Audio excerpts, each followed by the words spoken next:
جیسا کہ آپ نے ذکر کیا ہے کہ یہ ایک بڑی عاشقانہ عبادت ہے، ایک انسان مجذوب کی کیفیت میں چلا جاتا ہے اور دنیا و مافیہ سے بالکل بے خبر ہو کر ہر چیز کو بلا کر خدا تعالیٰ کی محبت میں غرق ہو جاتا ہے۔ حضرت اقدس مسیح موعود علیہ السلام نے بھی یہ جو عاشقانہ عبادت ہے اس کا اپنی کتاب میں اس کا ذکر فرمایا ہے۔ اور حضرت مسیح موعود علیہ السلام جو حج کی یہ حکمت ہے، عاشقانہ جو عبادت ہے، اس کی طرف اشارہ کرتے ہوئے فرماتے ہیں، محبت کے عالم میں انسانی روح ہر وقت اپنے محبوب کے گرد گھومتی ہے اور اس کے آستانہ کو بوسہ دیتی ہے۔ ایسا ہی خانہ کعبہ جسمانی طور پر محبان صادق کے لیے ایک نمونہ دیا گیا ہے، اور خدا نے فرمایا کہ دیکھو یہ میرا گھر ہے اور حجر اسود میرے آستانہ کا پتھر ہے۔ اور ایسا حکم اس لیے دیا کہ تا انسان جسمانی طور پر اپنے ولولہ عشق اور محبت کو ظاہر کرے۔ سو حج کرنے والے حج کے مقام میں جسمانی طور پر اس کے گرد گھومتے ہیں، ایسی صورتیں بنا کر گویا خدا کی محبت میں دیوانہ اور مست ہیں۔ پھر آپ فرماتے ہیں زینت دور کر دیتے ہیں، یعنی حج کرنے والے زینت دور کر دیتے ہیں، سر منڈوا دیتے ہیں اور مجذوبوں کی شکل بنا کر اس کے گرد عاشقانہ طواف کرتے ہیں، اور اس پتھر کو خدا کے آستانہ کا پتھر تصور کر کے بوسہ دیتے ہیں، اور یہ جسمانی ولولہ اور روحانی تپش اور محبت کو پیدا کرتا ہے، اور جسم اس کے گھر کے گرد طواف کرتا ہے اور سنگ آستانہ کو چومتا ہے، اور روح اس وقت محبوب حقیقی کے گرد طواف کرتی ہے اور اس کے روحانی آستانہ کو چومتی ہے۔ اور اس طریق میں کوئی شرک نہیں، ایک دوست جانے کا خط پا کر بھی اس کو چومتا ہے۔ کوئی مسلمان خانہ کعبہ کی پرستش نہیں کرتا اور نہ حجر اسود سے مرادیں مانگتا ہے، بلکہ صرف خدا کا قرار دادا ایک جسمانی نمونہ سمجھا جاتا ہے وہ بس۔ پھر آپ فرماتے ہیں جس طرح ہم زمین پر سجدہ کرتے ہیں مگر وہ سجدہ زمین کے لیے نہیں، ایسا ہی ہم حجر اسود کو بوسہ دیتے ہیں مگر وہ بوسہ اس پتھر کے لیے نہیں۔ پتھر تو پتھر ہے جو نہ کسی کو نفع دے سکتا ہے نہ نقصان، مگر اس محبوب کے ہاتھ کا ہے جس نے اسی کو اپنے آستانہ کا نمونہ ٹھہرایا۔ حضرت عمر بن خطاب رضی اللہ عنہ نے بھی جب اب حج کے لیے تشریف لے گئے تو جب آپ نے حجر اسود کو بوسہ دیا تو اس وقت آپ نے فرمایا کہ یعنی کہ یہ تو پتھر ہے، اگر میں نے نبی کریم صلی اللہ علیہ وسلم کو اس پتھر کو بوسہ دیتے ہوئے نہ دیکھا ہوتا تو میں کبھی بوسہ نہ دیتا۔ تو یہ جو پتھر کو جو بوسہ دیتے ہیں یا جو اس کی اہمیت ہے صرف یہ ہے کہ محبوب کے آستانہ کا یہ پتھر ہے، اور خدا سے محبت کے اظہار کے لیے اس کو چوما جاتا ہے۔ بہت ہی یہ عارفانہ اقتباس ہے جو آپ نے پیش فرمایا ہے۔ مسیح موعود علیہ السلام نے نہ صرف اس میں حقیقی عشق کا ایک بہت ہی لطیف منظر بیان فرمایا ہے بلکہ ان اعتراضوں کا بھی جواب دے دیا ہے جو عام طور پہ لوگ اٹھاتے ہیں کہ جی وہاں جا کر خانہ کعبہ میں حجر اسود کو بوسہ کیوں دیا جاتا ہے، اس کی بڑی اچھی وضاحت اس میں ہمیں مل گئی ہے۔ تو اس موضوع پہ آگے بڑھتے ہوئے اگر ہم نے حج کا تعارف کروانا ہو تو ایک بات بڑی ضروری ہے کہ ہم ان مقامات کا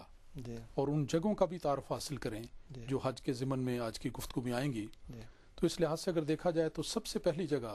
جس کا تعارف ہونا چاہیے اس کے لیے حرم کا لفظ استعمال ہوتا ہے بیت الحرام کے حوالے سے۔ اور حرم دراصل وہ علاقہ ہے، ایک وسیع علاقہ ہے جو خانہ کعبہ کے ارد گرد ہے، لیکن اگر سب سے پہلے خانہ کعبہ کی بات کر لیں جس کو بیت اللہ کہا جاتا ہے جو اصل مرکزی جگہ ہے، تو یہ بیت اللہ دراصل اللہ تعالیٰ کا قائم کردہ پہلا عبادت کا گھر ہے، جیسا بھی قرآن مجید کے حوالے سے ذکر ہوا۔ بیت العتیق بھی اس کو کہا جاتا ہے کیونکہ یہ بہت پرانا ہے، اور یہ کس زمانے میں بنا اس کی ایک لمبی تاریخ ہے، لیکن یہ واضح طور پہ معلوم ہوتا ہے کہ حضرت آدم علیہ السلام کے زمانے سے موجود ہے، اور پھر حضرت ابراہیم علیہ السلام نے اپنی زندگی میں اس کو انہی بنیادوں سے اٹھایا جن پر یہ پہلے بنایا گیا تھا۔ بنیادیں اس کی معدوم ہو چکی تھیں، نظر سے اوجھل ہو گئی تھیں، ریت میں دبی ہوئی تھی، اس کو ہٹا کے اس کو صاف کیا۔ پھر حضرت ابراہیم علیہ السلام نے اور حضرت اسماعیل علیہ السلام نے، دونوں باپ بیٹا نے، کتنے خوش قسمت تھے وہ، انہوں نے اس کی بنیادوں کو استوار کیا۔ اور یہ ایسی بات ہے جس کا اللہ تعالیٰ نے قرآن مجید میں بھی ذکر فرمایا، وَإِذْ يَرْفَعُ إِبْرَاهِيمُ الْقَوَاعِدَ مِنَ الْبَيْتِ وَإِسْمَاعِيلُ۔ تو یہ بہت ہی بابرکت تعمیر ہے جو آپ کے ہاتھوں سے ہوئی اور آپ کی دعاؤں کے ساتھ ہوئی۔ پھر اس کی ایک بڑی تعمیر ہمیں نظر آتی ہے نبی اکرم صلی اللہ علیہ وسلم کے زمانے میں۔ یہ آپ کے دعوی نبوت سے 5 سال پہلے کی بات ہے کہ اس میں مکے میں بہت سخت سیلاب آنے کے نتیجے میں یہ عمارت منہدم ہو گئی، اور حجر اسود بھی جو اس کے کونے میں نصب تھا وہ بھی ذرا فاصلے پہ چلا گیا۔ تو اس موقع پہ لمبی داستان ہے، خلاصہ یہ ہے کہ اس وقت کفار میں اس بات پہ جھگڑا شروع ہو گیا کہ جب یہ خانہ کعبہ میں حجر اسود کو نصب کرنے کا مرحلہ آیا کہ کون یہ سعادت حاصل کرے، تو وہ قریب تھے کہ اس پہ لڑائی شروع کر دیتے، لیکن کسی عقل مند نے مشورہ دیا کہ کیوں لڑتے ہو، کل کا انتظار کر لو، کل جو شخص اس موقع پر سب سے پہلے آئے گا اس کو ہم ثالث بنا لیں گے، وہ جو فیصلہ کرے گا وہ منظور کر لیا جائے، لڑنے سے کیا فائدہ۔ چنانچہ سب نے اتفاق کیا، اور اللہ تعالیٰ کی تقدیر کے نتیجے میں ہوا یہ کہ اگلے روز سب سے پہلے جو 35 سالہ نوجوان وہاں پہ نظر آیا وہ محمد مصطفیٰ صلی اللہ علیہ وسلم تھے۔ ان کو دیکھتے ہی سب کفار نے کہا کہ بالکل ٹھیک، یہی صدیق اور امین ہے، یہی ہمارا ثالث ہوگا جو یہ فیصلہ کرے۔ تو آپ نے کیا خوبصورت فیصلہ فرمایا، آپ نے فرمایا ایک چادر لے آؤ،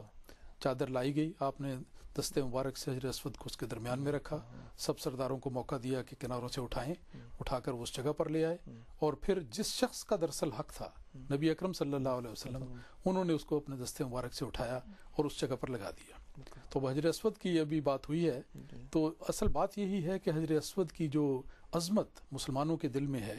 وہ ایک تو اس وجہ سے ہے کہ نبی اکرم صلی اللہ علیہ وسلم نے اپنے دست مبارک سے یہ حجر اسود وہاں پہ نصب فرمایا، دوسرا یہ ہے کہ حج کے موقع پہ آپ نے اس کو چوما بھی،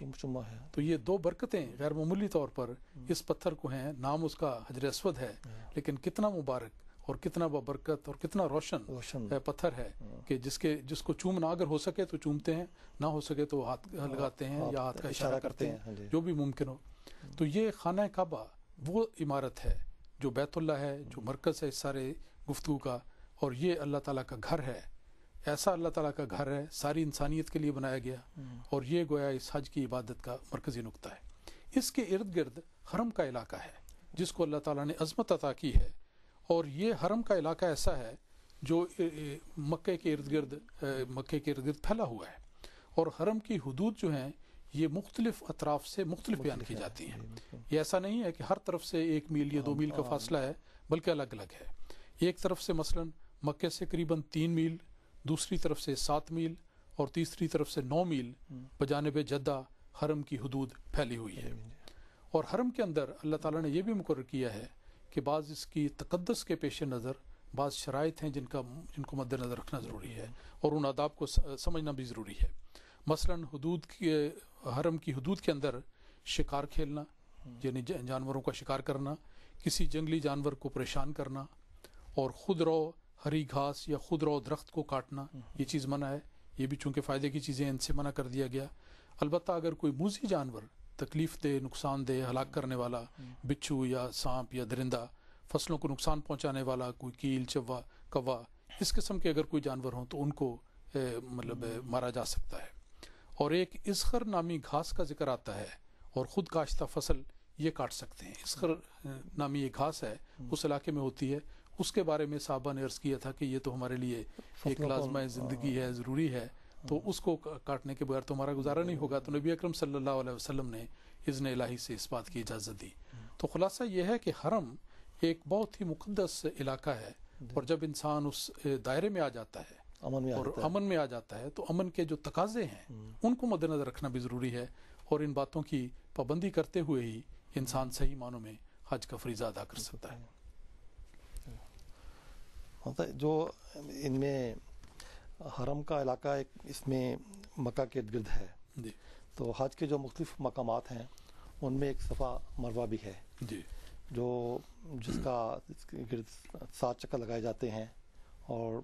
عموماً بیت اللہ کا طواف کرنے کے بعد جب 2 نفل کی ادائیگی کی جاتی ہے مقام ابراہیم پر یا جس حصہ میں بھی انسان کو توفیق ملے، تو اس کے بعد صفا مروہ کا طواف کیا جاتا ہے۔